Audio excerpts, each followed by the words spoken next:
blasfemou. Já sei, eu vou tocar no área vital. E ele diz: ainda que sejam arrebatadas do aprisco as ovelhas, ou ainda que as ovelhas sejam arrebatadas do aprisco. Uau! Toda vez que aparecer a palavra ovelha na Bíblia, está falando de paciência.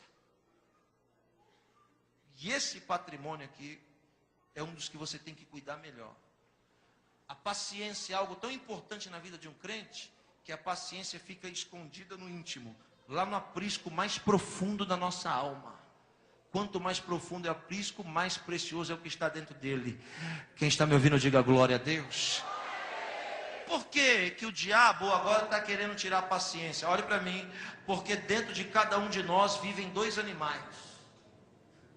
Dentro de cada um de nós existe uma ovelha e um bode. É a Bíblia que diz isso, não sou eu. Dentro de cada um de nós existe uma ovelha e um bode.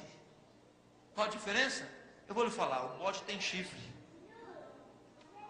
O bode, quando vê que vai morrer... Alguém já viu aqui algum bode não morrer? Quem já viu? Levante a mão. Nunca ninguém viu? Quem já viu o bode não morrer? Já viu, irmão? O bode, quando vai morrer, ele faz um escândalo danado. Primeira coisa que ele faz, arregala o olho e começa a berrar. Quando ele vê que o berro dele não funciona, ele parte para a segunda estratégia. Olha o bode, ele tenta morder. Bode morde, hein? Bode não só berra não, bode morde também. Aí quando ele tenta morder e não consegue, ele parte para a terceira estratégia. Começa a levantar poeira. Começa a levantar poeira para chamar atenção. Quando ele vê que ele levanta poeira e não funciona, aí ele parte para a última estratégia. Dá chifrada em alguém para derrubar, a fim de que ele escape da morte. Então quer dizer que quando você vê um crente berrando muito, quando você vê alguém berrando, falando demais, reclamando muito, murmurando demais, e bode tem uma língua desse tamanho, ainda bem que não tem bode aqui, graças a Deus, mas todo bode fala muito, murmura muito, reclama demais, fofoca demais, berra muito, e não só berra, ele berra querendo morder. E quando ele quer morder e não consegue, sabe o que ele faz? Olha para mim, o bode começa a levantar poeira para ver se chama atenção para ele, porque faz tempo que ele caiu no esquecimento do povo de Deus, ele fica querendo chamar atenção para ele, levantando poeira. E quando ele levanta poeira e ninguém olha para ele, ele procura um irmão que está cansado, um irmão que está quase caído, aí o bode olha e diz: ah, está quase caído? Vou acabar de derrubar. O bode dá chifrada. Ovelha não. Ovelha não tem chifre, ovelha não morde ninguém. Ovelha não levanta poeira quando vai morrer e nem berra. Ovelha só faz duas coisas: cala a boca e chora. E dentro de você, ou vive um e morre o outro, ou vice-versa, mas os dois vivos não tem como ficar. Se o bode prevalecer, a Bíblia diz que Jesus vai pegar os bodes que prevaleceram e vai jogar para a esquerda. As ovelhas que prevalecer, ele joga para a direita. Para a esquerda ele manda para o fogo. O bode nunca vai escapar do fogo. Agora as ovelhas, elas vão entrar no reino de Deus e serão benditas do meu Pai. Aleluia. E sabe, o diabo colocou uma prova tão grande na vida de Abacuque, tão grande que ele disse assim: eu vou tocar na paciência desse homem, porque eu sei que se eu tirar a paciência dele, a ovelha morre e o bode fica vivo. E se o bode ficar vivo, ele blasfema. Então não existe uma terceira opção, é só uma. Hoje Deus está lhe dizendo: mata esse bode e deixa a minha ovelha viva. Pode levantar a mão no que eu vou dizer? Recebe o que eu vou falar agora. O teu inimigo, daqui a 4 dias, vai fazer uma afronta grande contra você. Vou dizer de novo. Daqui a 4 dias, o Espírito Santo está soprando no meu ouvido. O teu inimigo vai fazer uma grande afronta contra você. Essa pessoa já vai vir armada para ver o seu bode berrar.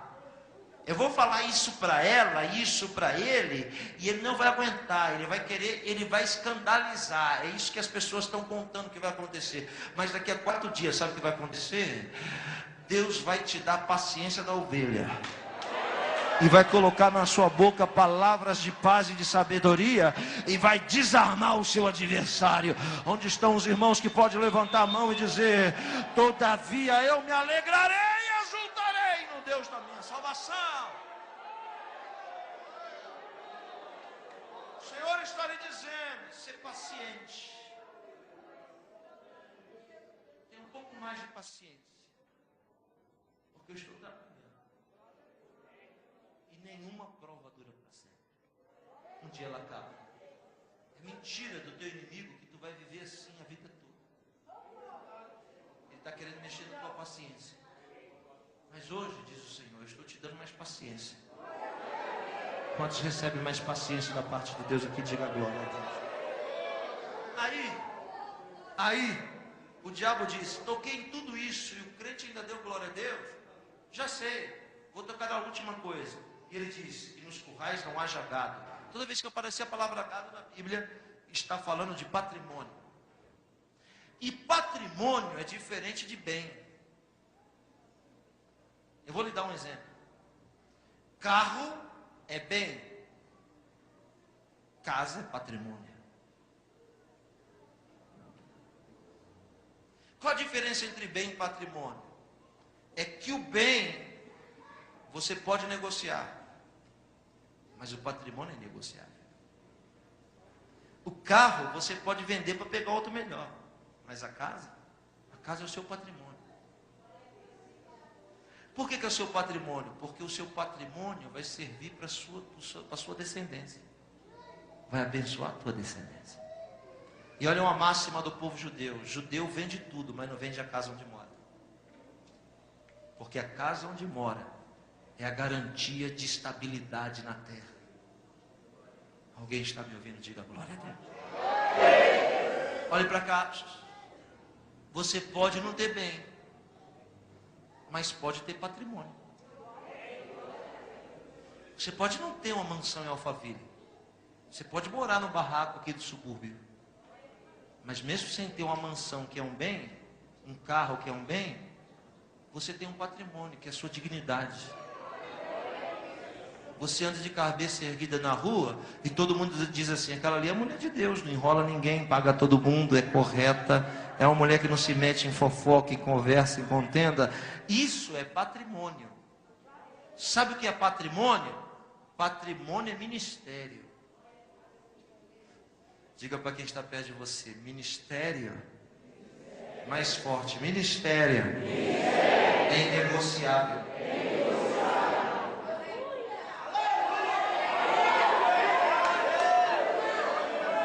Então não troque o seu ministério por nada. Por nada.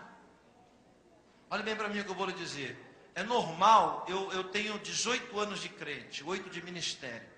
Essa Bíblia aqui é a única Bíblia que eu já tive em toda a minha vida, que eu uso para pregar. As folhas dela já estão soltando, e essa capa aqui, ó, a outra já nem existe mais. Virou pó. Mandei colocar essa. E é comum eu chegar nos lugares, as pessoas dizerem assim: pastor, me dá sua Bíblia. Quer crer muito, né? Mas um dia um homem chegou em mim, um pastor da igreja, uma pessoa fina, educadíssima, e disse assim para mim: pastor, me dá sua Bíblia. Eu disse: não, pastor, não posso dar porque eu só tenho essa. Ele não insistiu não, ele ficou calado, ficou quietinho. Passou 5 minutos, Silvio, ele me chamou do canto assim, e disse assim: pastor, sabe o que é? É que eu quero tanto a sua Bíblia, vende ela para mim. Eu nunca tinha ouvido uma proposta dessa. Vender minha Bíblia, pastor? Sem antes eu falar qualquer coisa, ele disse assim: ó, eu tenho uma economia lá em casa, minha, não é da igreja, minha. Eu quero a sua Bíblia. Eu lhe dou 50 mil reais na Bíblia. Quando ele falou 50 mil reais, eu falei: está vendida. Eu vou ser hipócrita, fariseu, eu não uso máscara não, irmão. Na mesma hora eu falei, 50 prata? Vou comprar outra por 100 reais? Ah, é ruim que eu não vendo. Quando eu pensei assim, eu vou vender por 50 mil, o Espírito Santo me disse assim, vai vender teu ministério para ele por 50? Você não entendeu que ele não quer o papel? Você não entendeu que ele quer a ciência que eu te dei? Você não entendeu que ele enxergou que essa Bíblia está dentro da tua cabeça? E o que ele quer é o que está dentro da tua cabeça para dentro da cabeça dele? Vai vender por 50? O que eu te dei é centenas de milhares de vezes, muito mais do que 50.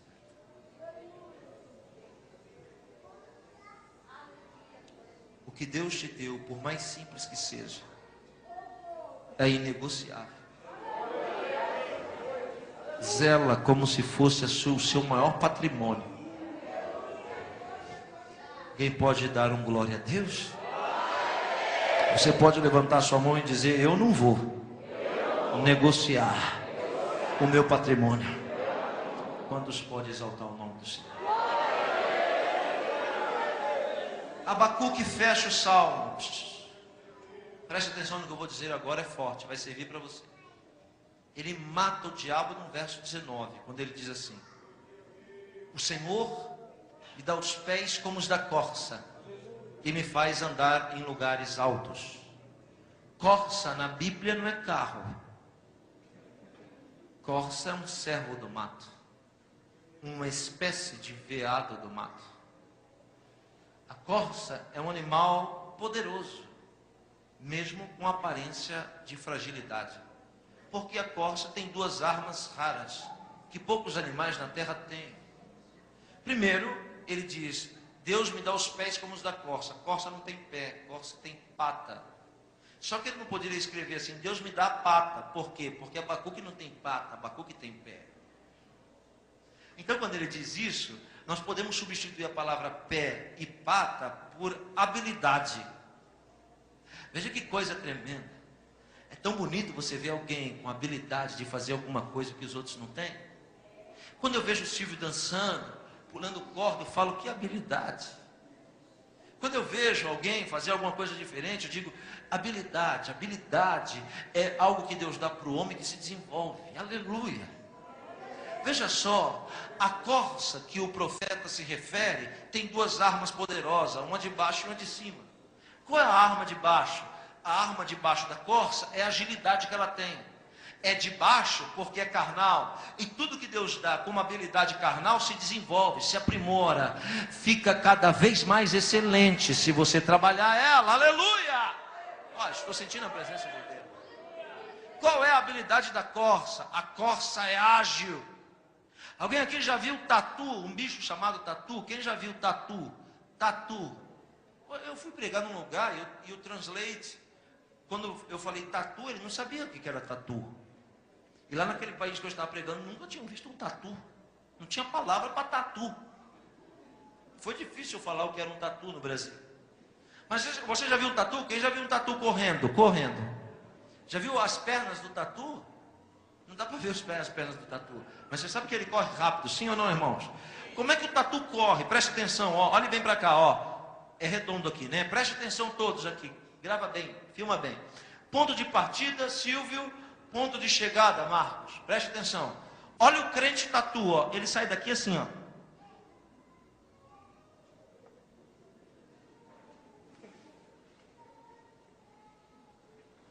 Tá dando até cãibra nos meus dedos. Você tá vendo? Ó. Olha aqui. Olha o esforço do tatu para chegar aqui. Ele se mata correndo, patinando e não saindo do lugar. A corça não. Ponto de partida, ponto de chegada. Olha a corça, ó.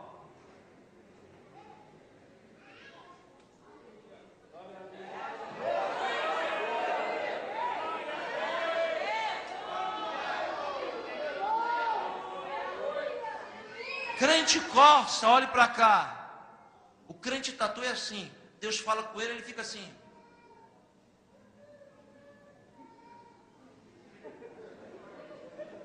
O Tuque diz, está entendendo alguma coisa?